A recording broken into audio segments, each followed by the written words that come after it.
नमस्कार दोस्तों, मैं सौरभ कुमार। आप लोग सोच रहे होंगे कि मैं मक्का के खेत में क्या कर रहा हूँ। आप लोगों को इस मक्का का खेत इसलिए दिखा रहा हूँ, पीछे में चल रहा हूँ। ये जो मक्का का खेत है, इसमें मक्का दूर दूर तक आप देख सकते हैं। दूर दूर तक आपको हम खेत दिखा रहे हैं। दूर दूर तक आप लोगों को खेतों में दिख रहा होगा। अभी तक इसमें मक्का लग जाया करता था।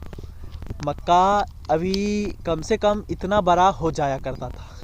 पानी के आने के वजह से फसल लेट हो रही है। फसल तो लेट हो ही रही है। लोग मक्का रोप रहे थे। मक्का रोपने यहाँ यह मिट्टी जो है, गेहूं के अपेक्षा मक्का के लिए सर्वाधिक उपयुक्त है। लेकिन उपयुक्त होने से क्या होगा? अगर इससे किसान को फ़ायदा नहीं मिल पाती है तो ये मिट्टी किसानों के लिए बर्बाद साबित रही। लेकिन ये मिट्टी तो अपना काम करके दिए है। मक्का का रेट आप लोग जान ही रहे हैं, लेकिन मक्का के बारे में हम ज़्यादा अब नहीं बोलेंगे। अब जो बीत गया बीत गया। मैं आने वाले के लिए बोलना चाहता हूँ। आने वाले के लिए मैं यह कहना चाहता हूँ कि लोग अगर मक्का लगाएंगे तो मक्का लगाएंगे कहाँ? खेत में लगाएंगे। तो खेतों में मक्का जो लगाएंगे, मक्का के साथ साथ वो आलू भी लगाते थे। तो मक्का का जो बीज है, हम बार बार बोलते हैं कि मक्का के बारे में नहीं बोलेंगे, लेकिन क्या है कि जुबान है, इस मक्का ने काफ़ी दर्द दिया है, किसानों को चोट पहुंचाया है। बार बार लफ्ज़ पे क्या होती है कि मक्का आ जाती है। हम धीरे धीरे बढ़ रहे हैं। खेत के ऊपर की तरफ नदी भी है, यहाँ से करे नदी बागमती बहती है। काफ़ी मिट्टी उपजाऊ है, हर साल पानी आती है, हर मिट्टी को चेंज करते रहती है।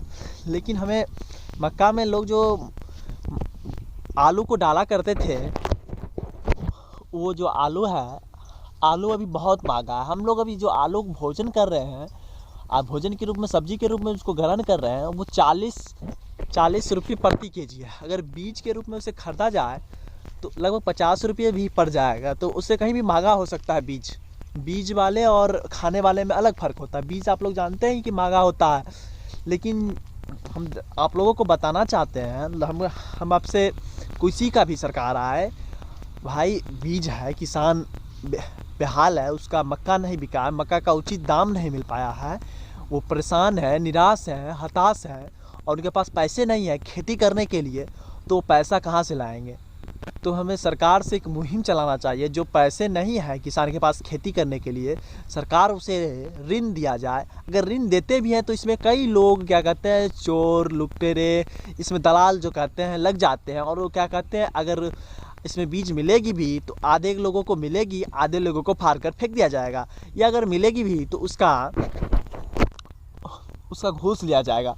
हम चाहते हैं हमारी बाल को ठीक कर लेते हैं, फिर बोलेंगे कि आप लोग जो बीज है, उस बीज को उचित मूल्य पर मिलना चाहिए। मक्का का जो बीज है उचित मूल्य पर किसानों को दिया जाए। अगर जिस किसानों को भी खेती करने के लिए पैसा नहीं है, सरकार उसे ऋण मुहैया कराए।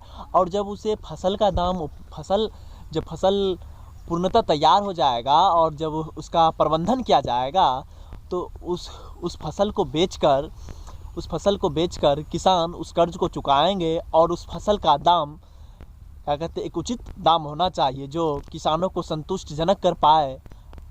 ऐसी ही हमारी मुहिम है कि किसानों की कोई देखने वाला नहीं है। कोई भी सरकार हो, अब तक कोई भी आए हैं, लंबे चौड़े समय से फेंकते ही रहे हैं कि किसानों को वो करेंगे, ये माफ़ कर देंगे, वो माफ़ कर देंगे। सबसे बड़ी समस्या है कि किसानों को खेती करते हैं ज़मीन पर करते हैं। तो मैं आप लोगों को ज़मीन पर लेकर आया हूँ। ज़मीन देख सकते हैं, ये ज़मीन जो है ये कचरा से भरा पड़ा हो। इस खेत को तैयार करने में लगभग ही, अगर मान लेते हैं कि 1 बीघा का खेत है, तो तैयार करने में ही बहुत खर्च लग जाता है।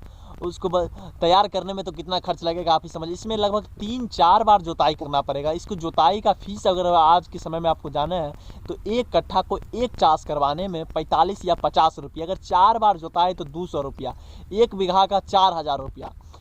4000 रुपया केवल जुताई ले लेता है। तो इतना बीज महंगा, खाद महंगा, उसमें सिंचाई करनी, तरह तरह की व्यवस्था है। तो इतनी जो होती है खर्च, उसका तो किसानों इतना मेहनत करते हैं, खुद मेहनत करते हैं, और नहीं अगर उनसे होता है तो मज़दूर को लगाते हैं। तो इसका जो है, हम सरकार से खासा विनती है कि आप किसानों को सहयोग करें। आप किसानों के लिए एक किसान आयोग का गठन करें और किसानों के हित के लिए फैसला लें, ना कि राजनीति करें।